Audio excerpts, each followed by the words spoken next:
Kembali lagi di Relevant Series episode 7 bersama gua Nadia Clara. Hari ini kita mau ngelanjutin perbincangan kemarin tentang penderitaan orang benar. Di kitab Ayub pasal 7, Ayub berseru-seru kepada Allah. Di ayat 1-5 Ayub berkata, "Bukankah manusia harus bergumul di bumi dan hari-harinya seperti hari-hari orang upahan?" Terjemahan dalam bahasa Ibraninya itu dinas militer. Sementara terjemahan Latin Vulgate bilang, "The life of man is a warfare upon earth." Ayub bilang kalau hidup gue itu berat, bersamaan dengan ide kalau dia itu dipaksa masuk ke dalam pertempuran ini. Ayub lanjut, seperti kepada seorang budak yang merindukan naungan dan orang upahan yang menanti-nantikan upahnya. Maksudnya hidup dia itu seperti pekerjaan seorang upahan, tapi gak dapat upah sih, cuma capeknya doang. Demikianlah dibagikan kepadaku bulan-bulan yang sia-sia dan ditentukan malam-malam penuh kesusahan. Pas aku mau tidur, aku mikir, bilakah aku bakal bangun, tapi malam merentang panjang, aku dicekam oleh gelisah sampai dini hari. Tubuhku ditutupi berenga dan abu, kulitku menjadi keras terus pecah. Di ayat 5 dalam New King James Version dibilang, "My flesh is caked with worms and dust." Serem juga ya ilustrasinya. Di ayat 6-10, Ayub meratapi kesia-siaan hidup dia. Lebih parah dari penyakit itu sendiri, Ayub kehilangan harapan pemulihan. Dia bilang, "Hari-hariku berlalu lebih cepat daripada torak dan berakhir tanpa harapan." Torak itu tuh alat penenun berupa tabung kecil yang dalamnya itu isinya kumparan benang. Jadi ini tuh ada permainan kata. Dalam bahasa Ibrani, tikwah itu artinya harapan, tapi bisa juga berarti utas.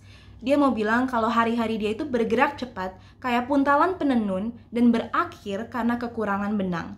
Di ayat 7-21, Ayub mengubah seluruh pidatonya menjadi sebuah doa. Dia berseru-seru kepada Tuhan. Dia bilang, "Tuhan, ingat, hidupku hanya hembusan nafas. Mataku gak bakalan lagi melihat yang baik. Orang yang memandang aku gak akan melihat aku lagi. Sementara engkau memandang aku gak ada lagi. Sebagaimana awan lenyap dan melayang hilang, demikian juga orang yang turun ke dalam dunia orang mati gak bakalan muncul kembali. Dia gak akan balik lagi ke rumahnya dan gak bakalan dikenal lagi sama tempat tinggalnya." Di sini Ayub gak menyangkal kuasa Allah buat membangkitkan orang mati ke kehidupan baru. Di ayat 11-16 Ayub berkeluh kesah. Dia bilang, "Makanya aku gak bakalan nahan mulut aku bakal berbicara dalam kesesakan jiwaku, mengeluh dalam kepedihan hatiku. Apakah aku ini laut atau naga, sehingga engkau menempatkan penjaga terhadap aku?" Ayub bertanya-tanya, apa dia itu seperti makhluk berbahaya ya, yang butuh dijaga? Kalau ada orang yang ngikutin kita nih pas kita lagi jalan kaki sendirian, kita bakalan berasa bayangannya. Charles Spurgeon bilang kalau Ayub itu merasa seolah-olah dia dibayang-bayangi oleh Allah sendiri. Kemanapun dia pergi, dia merasa ada mata yang tertuju padanya dan dia gak bisa bersembunyi. Wow. Ayub lanjut lagi, dia bilang, "Kalau aku mikir, well, at least tempat tidur aku bakalan ngasih aku penghiburan, bakalan meringankan keluh kesahku." Gue jadi ingat sama Mazmur 6 ayat 6 di mana Daud bilang, "Lesu aku karena mengeluh. Setiap malam aku menggenangi tempat tidurku. Dengan air mataku aku membanjiri ranjangku." Ayub lanjut lagi, "Tuhan ngagetin aku dengan impian dan mengejutkan aku dengan hayal malam." Jadi, Ayub itu menderita insomnia dan penyakit kulit. Tapi pas dia bisa tidur pun dia terganggu dengan mimpi-mimpi buruk dan penglihatan yang menakutkan. Adam Clarke berkata, dan ini terjemahannya, dia perlu istirahat dengan tidur, tapi dia takut buat nutup matanya karena ada gambaran yang mengerikan yang disajikan ke imajinasi dia. Mungkinkah ada keadaan yang lebih menyedihkan dari ini? Ayub lanjut lagi, "Jadi aku lebih suka dicekik dan mati daripada menanggung kesusahanku." Kondisi Ayub itu menyedihkan banget sih di titik ini, karena dia lebih suka bahwa dia mau dibebaskan melalui maut. Dia lanjut, "Aku jemu, aku gak mau hidup untuk selama-lamanya. Biarkanlah aku karena hari-hariku hanya seperti hembusan nafas saja." Di sini Ayub itu gak sadar kalau iblis berada tepat di belakang siksaannya. Allah gak menghendaki kesengsaraan Ayub, dia mengizinkannya terjadi.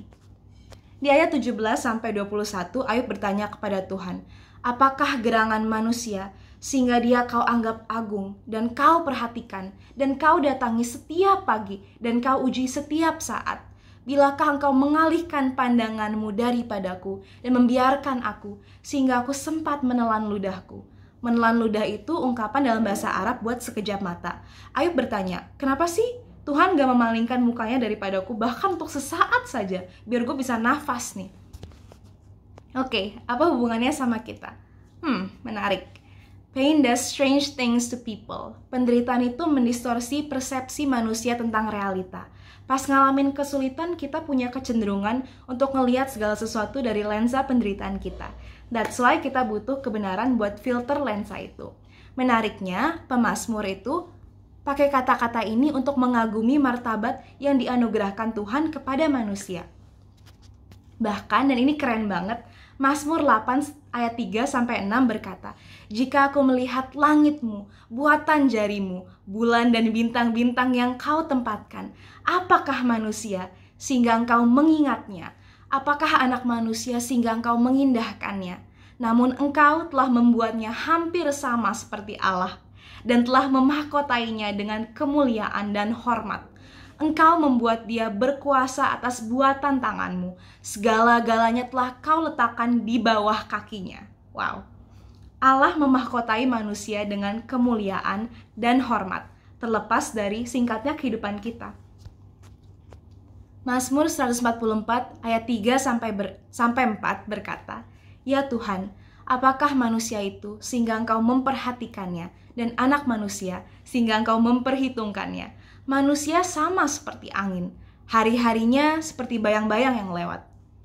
Derita Ayub mendistorsi perspektifnya tentang kebaikan Tuhan. Gue jadi ingat sama Lukas 8 ayat 13 tentang perumpamaan benih firman yang jatuh di tanah hati yang berbatu-batu. Menariknya dibilang kalau setelah mereka mendengarnya, mereka menerimanya dengan gembira. So far so good. Oke. Masalahnya cuma satu sebenarnya, gak berakar. Mereka percaya untuk sebentar saja, dan ketika kesulitan datang, mereka undur. Mereka segera berbalik daripada Allah. What's interesting is this. Di Lukas 6, Tuhan Yesus sendiri bilang, orang yang mendengarkan perkataannya dan nggak melakukannya, sama seperti orang yang mendirikan rumah di atas tanah tanpa fondasi. Ini kontras banget sama orang yang mendengarkan dan melakukannya. Dia gali dalam-dalam dan fondasinya di atas batu. Dua-duanya sama-sama bangun rumah. Capek dong effort. Bedanya yang satu ada fondasi, yang satu enggak. The thing is, dua-duanya sama-sama dilanda oleh banjir. Gak ada orang yang imun sama penderitaan. Tapi, rumah tanpa fondasi itu dibilang segera rubuh dan hebatlah kerusakannya. Kontras sama rumah yang satu lagi, yang dibilang gak bisa digoyahkan karena kokoh. Supaya kita tahan pas penderitaan dan kesulitan datang, kita butuh berakar dan punya fondasi di atas batu. Kristus adalah batu penjuru kita. That's why Kolose 2 ayat 7 bilang, hendaklah kamu berakar dalam Dia dan dibangun di atas Dia. Ayub lanjut, kalau aku berbuat dosa, apa yang telah kulakukan terhadap engkau, ya penjaga manusia? Mengapa engkau menjadikan aku sasaranmu? Sehingga aku menjadi beban bagi diriku sendiri. Dia tulus pengen tahu kesalahannya. Dia lanjut, dan mengapa engkau tidak mengampuni pelanggaranku dan tidak menghapuskan kesalahanku? Karena sekarang aku terbaring dalam debu, lalu engkau akan mencari aku, tapi aku gak akan ada lagi. Dia nanya, kenapa Tuhan gak mengampuni dia? Frederick Brotherton Mayer bilang, Job asked, what is man? But he didn't wait for the answer. Man is more than we guess, else God would never take such time and pains with him. Penasaran sama kelanjutan kisah Ayub? Cek video yang akan tayang besok jam 10 pagi. Buat masukan, kritikan, dan pertanyaan, kalian bisa DM gue di Instagram atau line gue dengan ID Nadia Clara _AG. Solo Dios Basta.